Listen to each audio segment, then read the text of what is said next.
كلنا بنحلم نربي ولادنا أحسن تربية، نساعدهم يطلعوا شخصيات قوية متزنة وناجحة وعندهم قيم وسلوكيات. بس ساعات الواقع بيكون غير كده تماما. ممكن تبقي بتحاولي بكل جهدك وبرضه تلاقيه بيتصرف غلط أو يقاومك، وده بيخلينا نسأل: هو احنا ماشيين صح؟ هل المشكلة فينا ولا في الطفل؟ وعلشان نعرف إجابة كل الأسئلة دي وكمان نفهم مع بعض إزاي ننمي مهارات وسلوكيات أطفالنا وإيه اللي ممكن يوقفنا ونتعامل معاه إزاي. في البداية برحب بكل مستمعينا في بودكاست مراية، وبرحب بلايف كوتش أحمد. أهلا بيك يا كوتش. حلقتنا النهاردة موضوعها عن إزاي نقدر ننمي مهارات والسلوكيات الإيجابية في ولادنا. جاهز نبدأ؟ أهلا بيك يا كوتش، برحب بيك وكل مستمعينا في بودكاست مراية. الحلقة دي مهمة وموضوعها جميل ومفيد جدا، فمحتاجين نتناقش فيها بكل وضوح وصراحة. يا كوتش، ممكن توضح لكل مستمعينا يعني إيه تنمية مهارات وسلوكيات الطفل؟ تنمية المهارات والسلوكيات المقصود بيها إننا نساعد الطفل يتطور نفسيا واجتماعيا وعقليا وسلوكيا. يعني مثلا يتعلم إزاي يتحكم في مشاعره، يعرف يحل مشاكله، وإزاي يبني علاقات صحية، يكون عنده ثقة بنفسه، وكمان يتصرف بأدب واحترام. والمهم هنا إننا ما نبقاش بنعلمه سلوكيات بشكل أوامر، لكن شفنا وإحنا بنتعامل بيها مع بعض ومعاه، لأنه بيتعلم مننا مش من الكلام بس. ممكن بخطوات بسيطة نقدر ننمي مهارات وسلوكيات أطفالنا، بس الخطوات دي فعالة جدا. هبدأ بأول خطوة، إن الطفل بيقلد أكتر ما بيسمع، فلازم نكون قدوة قدامه في كل السلوكيات اللي بنعملها. حاولي تشجعي طفلك على أي سلوك إيجابي بيعمله حتى لو بسيط، ده هيحفزه ويشجعه إن يعمل حاجات إيجابية كتير.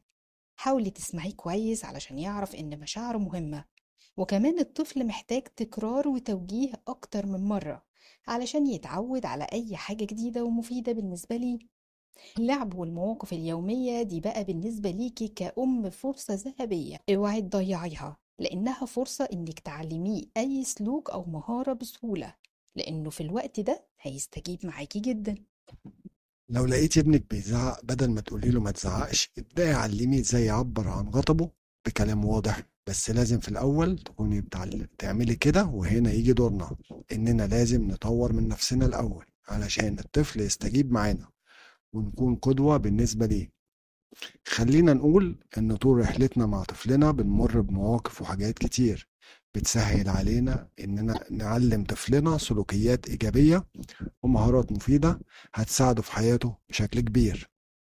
بس في نفس الوقت هتقابلنا عوائق وحاجات ممكن توقفنا، زي مثلا ممكن الأب أو الأم يتعرضوا لضغط عصبي يأثر على تعاملهم مع الطفل، ويحصل مقارنة بين الطفل وأطفال تانيين، وده ممكن يأثر على الحالة النفسية للطفل. ممكن كمان إن الأب أو الأم يتوقعوا إن الطفل يكتسب مهارة أو سلوك بشكل سريع، ولما ما يحصلش ممكن يلوموا الطفل أو يفقدوا حماسهم تجاهه. ممكن كمان بعض الآباء والأمهات يستخدموا أساليب سلبية في التربية، زي الزعيق أو الضرب، وده بيأخر مستوى الطفل بشكل كبير.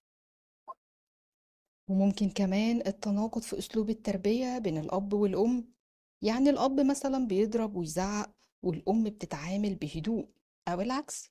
وإن أوقات كتير الأهل بيستعجلوا النتيجة، وده بيسبب شعور سلبي، لأن كل طفل وليه طبيعة واستجابة مختلفة عن غيره.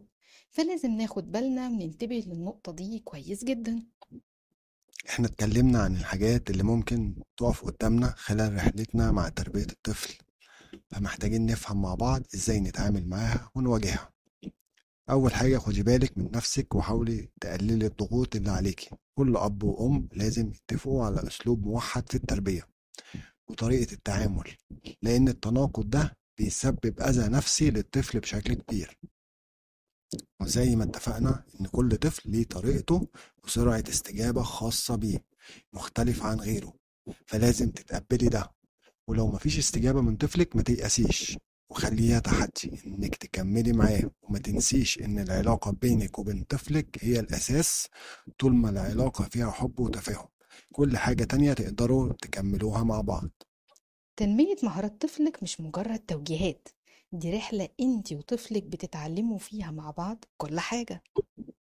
ابدأي بالحب وادعميه وخليكي صبورة، لأن كل سلوك إيجابي بيتبني خطوة بخطوة، ومع الوقت بتشوفي نتيجة تعبك.